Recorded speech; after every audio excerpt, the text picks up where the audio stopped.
Good afternoon and welcome to my Wine Cellar Insiders winezo.uk secret tips for reds. Now, what I've done here is I've chosen two very complementing red wines from Laithwaites, and they're both Tempranillo based. So the first one is the Dip.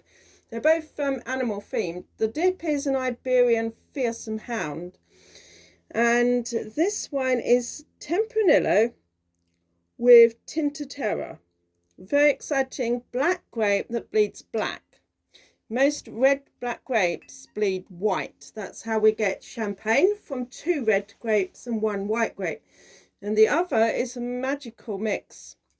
It's called Bullfrog, and the significance of the bull and the frog is that the wine is actually a blend of Tempranillo from Spain with Cabernet and Merlot from France.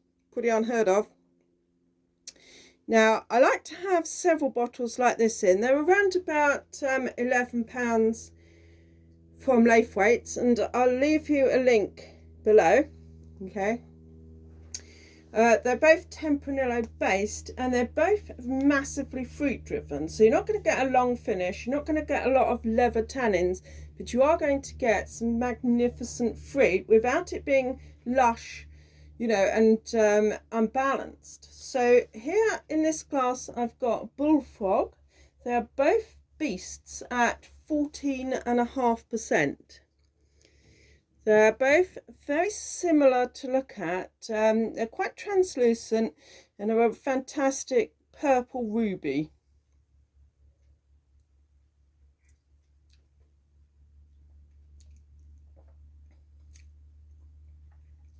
So I'm getting a tiny bit of tobacco in there, but it's mostly plum and cherry.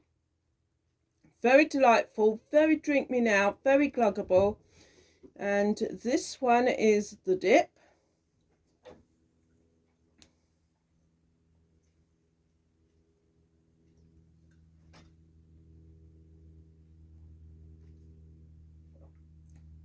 Whoa. It's got a lot more kind of raspy red currant and bramble notes in this one. This is an uncompromising wine. Not everyone's going to really love that wine. It's something a little bit different. But this one, most people who like red will be able to easily get into that. So my first secret tip is open two wines to complement one another. So almost every week when I'm drinking red wines, I've got at least two bottles open. Now, I never put them in the fridge. They will sit between my kettle and my oven, and they'll be just fine and give me some fantastic enjoyment over 10 days if necessary. Of course, they don't usually last that long, but I choose wines which have got a capability of sitting around at room temperature in the bottle for at least 10 days. Now, this is something which I find very, very useful, and that is that when you open the bottle and you want to taste, try two contrasting glasses. So I've got a round bottomed and a more truncated universal style glass with quite an interesting funnel there, and they're going to give me quite different nuances on the wine, both on the nose and the palate. So I'm able to appreciate one wine more fully through two different glass styles. And then what I do is I tend to go with the glass style that brought the best in the wine out and continue to use that one over the evening. Now, this is a particularly good tip, I think. This is wine tip number 3. For this kind of wine, it's not heavily oaked, okay? It's relying entirely on both its fruit and the sheer amount of sunshine which has got into those bottles. What I would do is I would open them the day before you're going to present them, especially if you're having friends round for a really lush meal. And I would, take a small glassful and then just cork them back and leave them at room temperature. You'll find, although you haven't got the excitement of opening the bottle with your friends, the wines will really open out with that sort of 24 hours just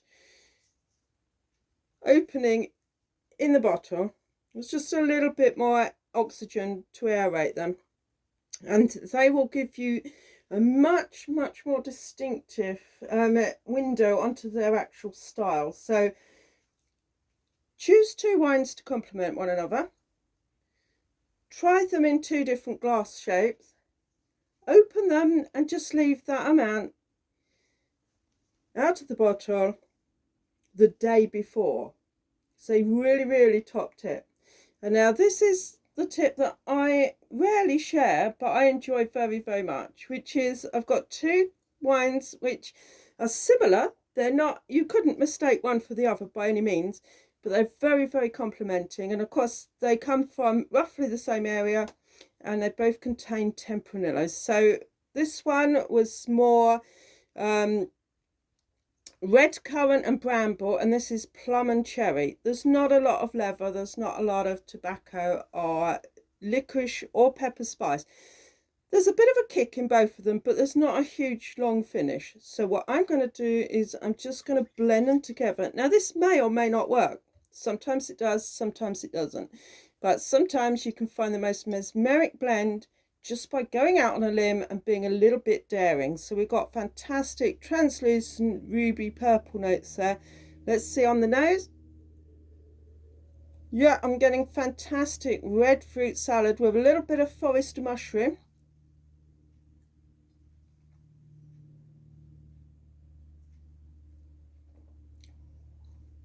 Whoa. Whoa. Like I said, there isn't a long finish, but by the time those 4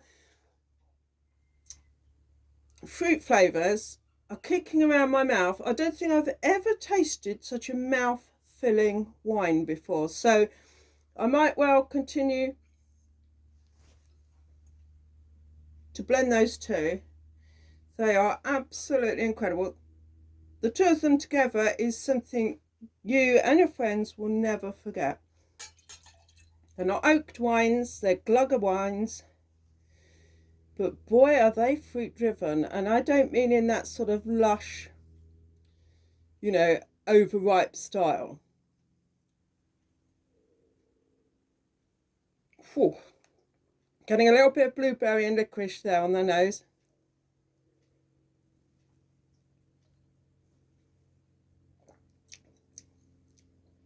Take a good size sip and really let it circulate round your mouth, up to the roof of your mouth, round and under your tongue. Boy, oh boy, that is a wine that just bursts into flames inside of your mouth. That is something totally mesmeric, memorable, and utterly decadent. Wow. And you know what the Romans used to do? They would add honey and they'd add spices and herbs. And I believe on occasion, you know, a very special occasion, a dipped dead dormouse as well. But that is entirely optional, of course. So there you have it. You know, that's a fantastic lineup of 2 sunshine-driven wines. Try them together. You're not going to forget that one in a hurry.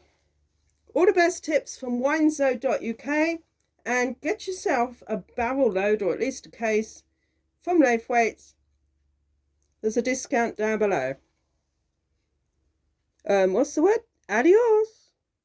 Is that it? Bonsoir. Adios.